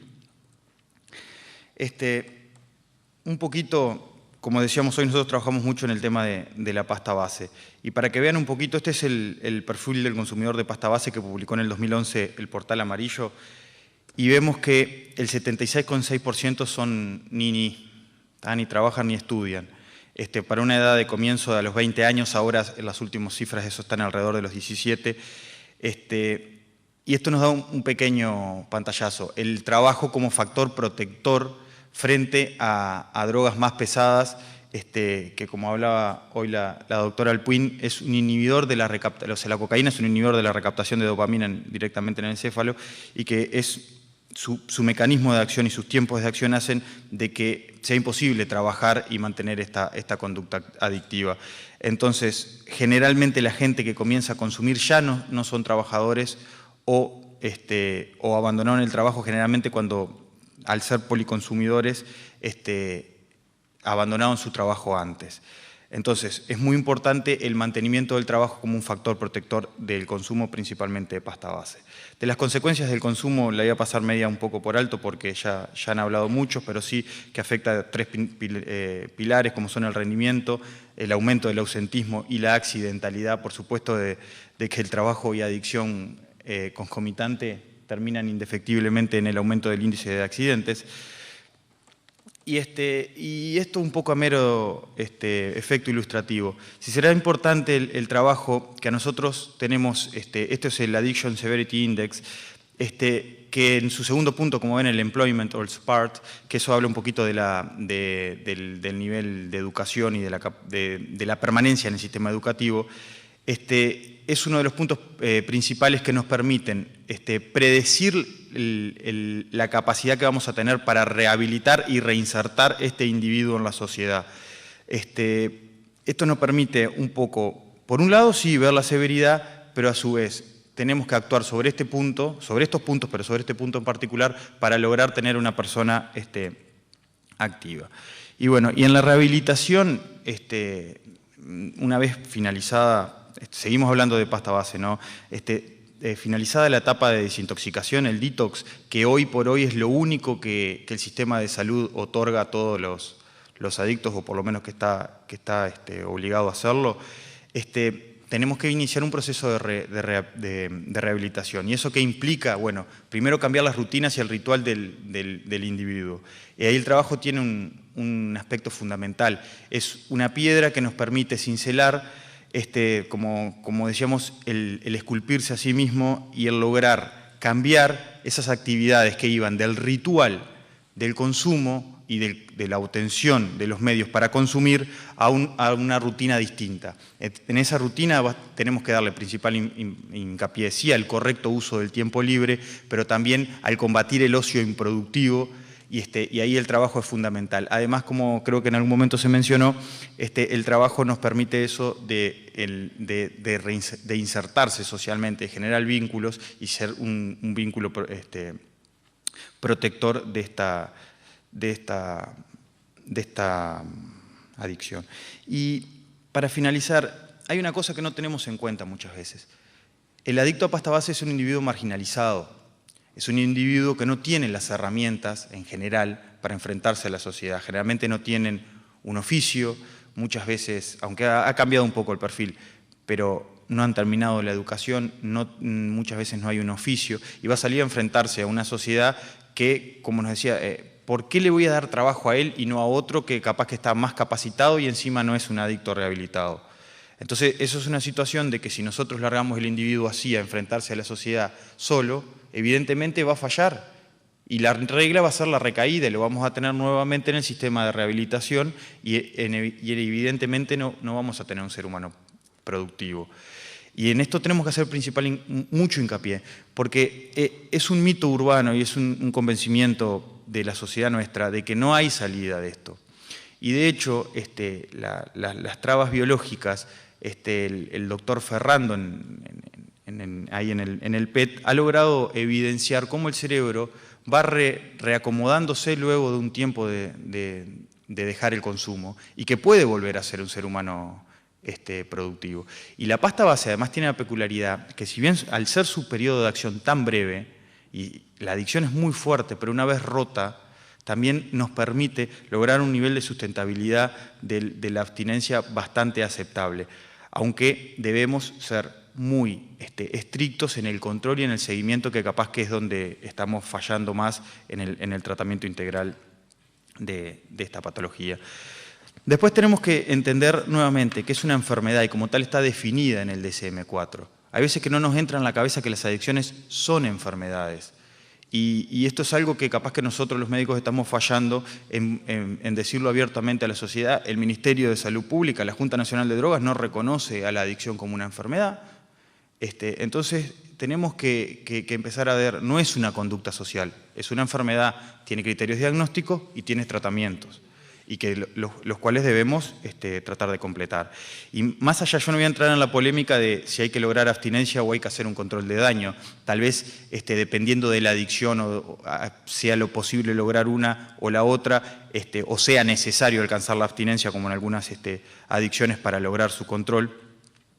Pero lo importante es que tenemos que entender de que en este proceso lo que tenemos que combatir no es solo rehabilitar, sino combatir y lograr inhibir las recaídas. Y la recaída, la defino ahí, es el proceso de reinstalación de conductas y rituales mantenidos durante la adicción activa. ¿Esto qué significa? De que no es simplemente el volver a consumir. El individuo va a tener un montón de actitudes y de actividades que estaban relacionadas a su consumo mucho antes de volver a consumir. Y esto nosotros lo podemos y lo debemos detectar. Y acá el trabajo juega un rol fundamental. ¿Por qué? Porque si está el ex adicto inserto en un medio de trabajo, eso le va a permitir a los compañeros de trabajo o al personal sanitario de la empresa donde trabaje poder detectar estos indicios e interrumpir ese ciclo, romper la cadena que va a terminar y va a concluir indefectiblemente en el consumo, y poder abordar al paciente mucho antes, cuando estaban en el amarillo y no en el rojo.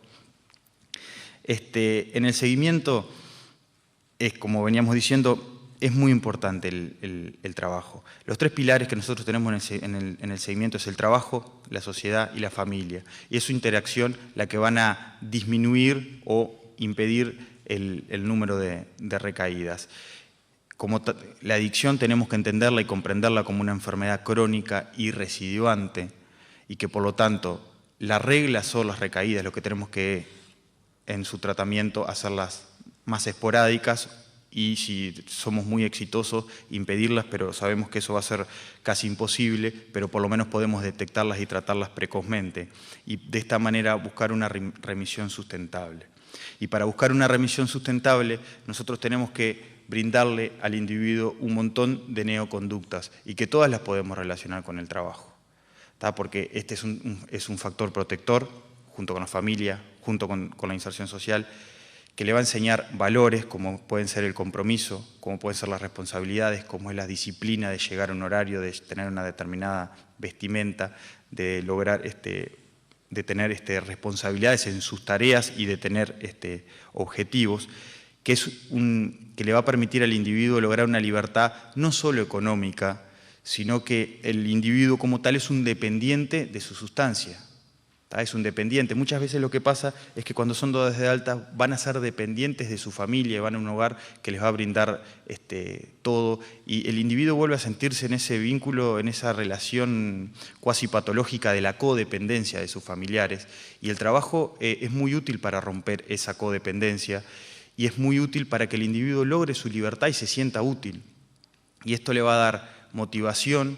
Pero a su vez esa motivación tiene que ser recíproca, el trabajo lo tiene que motivar, pero no podemos brindarle cualquier trabajo. Estoy totalmente de acuerdo con la doctora de que es imposible pretender de que un adicto a pasta base salga un año luego de su rehabilitación a estar con tareas de riesgo como colgado de una torre de UTE. Eso es inviable, pero sí tenemos que buscarle tareas que le gusten, que le interesen, moldearlo para esto y que el individuo de esta manera se sienta motivado por su trabajo y a su vez esto motive a que progrese y crezca personalmente. Y ya para ir avanzando, estos son algunos signos de recaída que es lo que tenemos que intentar detectar previamente en el individuo. La irritabilidad, los cambios de conducta, la conducta defensiva, casi cuasi paranoide, el aislamiento, se empieza a retraer de las actividades sociales y de los grupos laborales, el empezar a llegar tarde, el faltar los días, principalmente los días sándwiches o los lunes, el empezar a pedir adelantos económicos, empiezan a faltar cosas, el cambio en el aseo personal, empezar a tener problemas personales, principalmente de discusiones en el ámbito laboral, en el ámbito familiar, y termina ya en casi una de las últimas etapas de ya la recaída, que es empezar a frecuentar personas y lugares que estaban asociados al consumo activo, y que eso va a terminar indefectiblemente en la recaída, en el fin de la recaída, en el reconsumo. Y un poquito para contarles que nosotros desde el 2006 empezamos a trabajar en esto que se llamó Compromiso Nacional de Lucha contra la Pasta Base, que ello llevó a reunirnos en casi todos los barrios, estar con casi todas las ONG sentadas en una mesa, buscando ideas para intentar brindar un tratamiento integral a todos estos pacientes, porque tenemos que entenderlo como enfermedad. Las madres de la plaza estaban presentes, ahí nos hicimos muy amigos de mucha gente.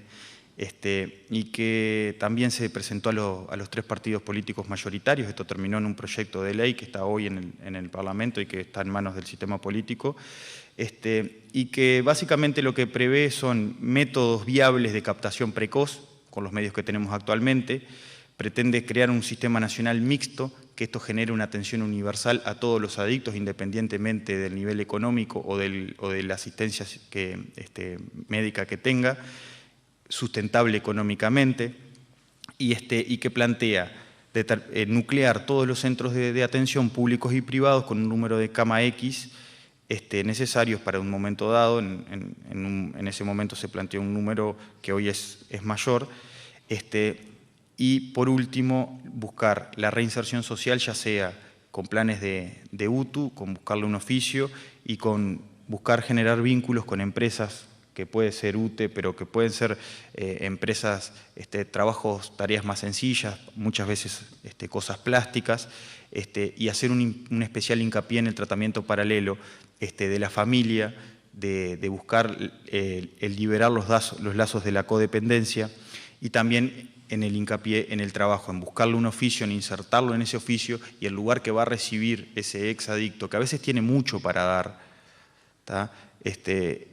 esté preparado para saber las particularidades que va a tener el trato con esta persona, y que a su vez va a necesitar estar preparado para que si aparece alguno de esos signos, que son bastante más complejos de los que yo nombré, rápidamente pueda actuar e impedir que termine en la etapa del reconsumo. Y bueno, y esto fue, nosotros tuvimos una persona que para nosotros fue muy importante y que nos dio mucho para adelante, y que por ella, capaz que a pesar de que la carrera que decidimos nos aleja un poco de esto, pero que fue Rocío, que hoy no está con nosotros y que a nuestra manera siempre le rendimos un homenaje. Muchas gracias.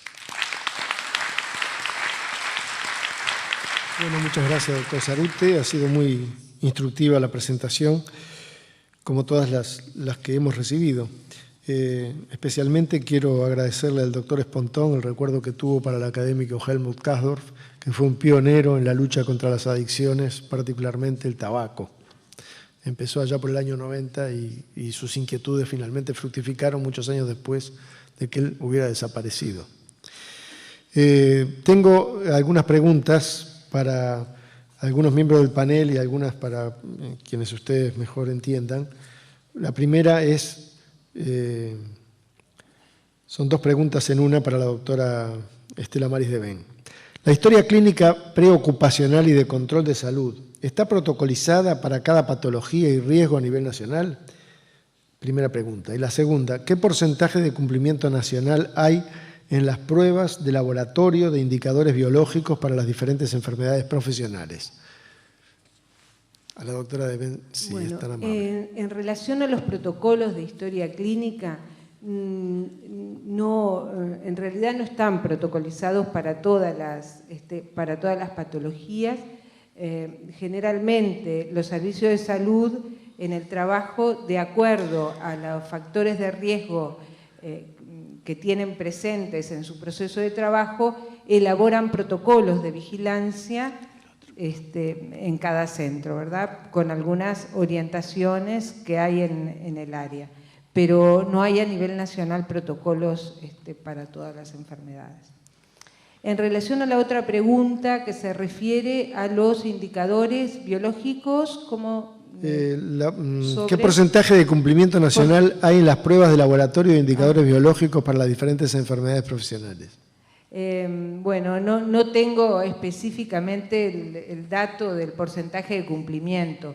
Sí les puedo decir que cada vez más se cumple con esas pruebas porque el Ministerio de Salud Pública, hay una ordenanza del Ministerio de Salud Pública que hace necesaria el control con esos indicadores, incluso está protocolizado cuál es la periodicidad con las cuales se debe realizar y cuáles son los indicadores de acuerdo a los riesgos que están presentes en el trabajo. Asimismo, ya están por decreto implementadas las comisiones bipartitas de salud y seguridad y es un ámbito en el que también facilita que eso se ponga sobre la mesa y se le dé cada vez más cumplimiento. Pero el porcentaje en realidad de cumplimiento no lo tengo. Muchas gracias, doctora. Las dos preguntas que siguen son muy similares. Le vamos a pedir al doctor Espontón, si es tan amable, si nos puede dar una respuesta. Una dice, la pregunta va dirigida a las personas que trabajan en salud ocupacional dentro de las instituciones. ¿Existen porcentajes y estadísticas de cuántos trabajadores en su empresa tienen consumo problemática de drogas o alcohol? Y la otra es prácticamente similar, dice, ¿qué porcentaje de rehabilitación de funcionarios adictos tienen en cada empresa? Bueno, estos programas que estábamos presentando, de hecho, se inician con una etapa diagnóstica en la cual se establece, digamos, qué nivel de personas con consumo problemático, tanto de alcohol u otras drogas, y también adictivo.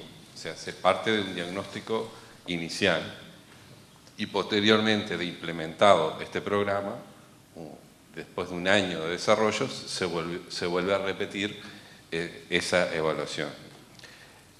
Independientemente, estos procesos son dinámicos, hay que estar haciendo evaluaciones de riesgos psicosociales y tener en cuenta también estos aspectos de adicciones para irlos actualizando. O sea que arrancamos de un diagnóstico concreto, que en el caso, por ejemplo, de ANCAP era bastante claro, donde teníamos un consumo por ejemplo, de alcohol que en el sexo masculino era de un 6%, en las mujeres era de un 1% adictivo.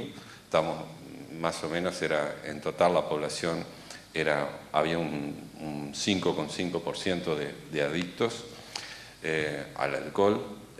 Las otras drogas eran de menor entidad, pero en orden decreciente, marihuana, cocaína y pasta base. Les sorprendería que también hay trabajadores que tienen buen nivel formativo y que también han tenido conductas adictivas a policonsumo y pasta base incluida. Se cambian mucho los paradigmas que uno puede tener cuando los empiezas a conocer desde adentro de las empresas, los problemas de adicción.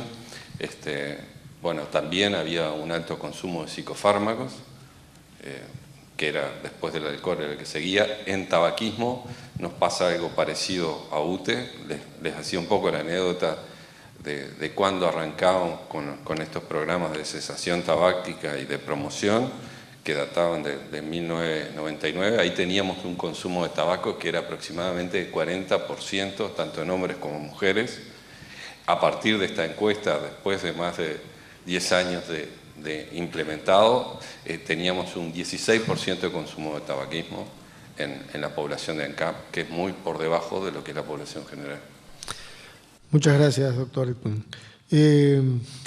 Doctor Espontón, para la doctora Alpuín, ¿utilizan grupos de autoayuda en la terapéutica?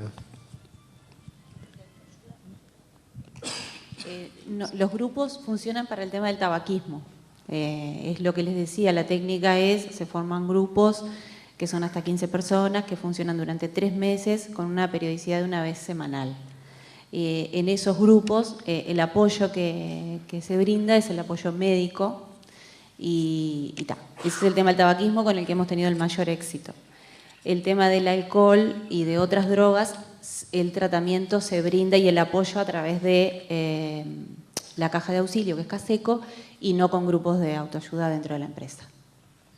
¿Y en el caso de UTE, doctora, utilizan grupos de autoayuda? No, muy parecido a lo que pasa en CONAPROLE. No utilizan. El funcionario puede decidir per se ir. Hacerlo él en forma, y nosotros igual hacemos el apoyo, el seguimiento, la reubicación laboral.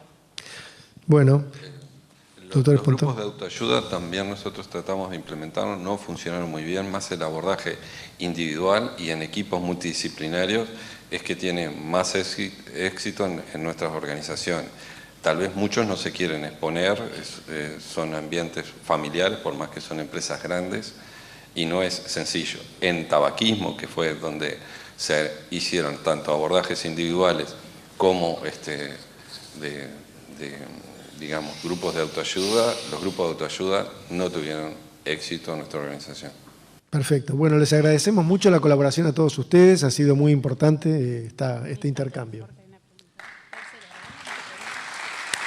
Llegamos al final. Asuntos públicos, para conocer mejor, para saber más.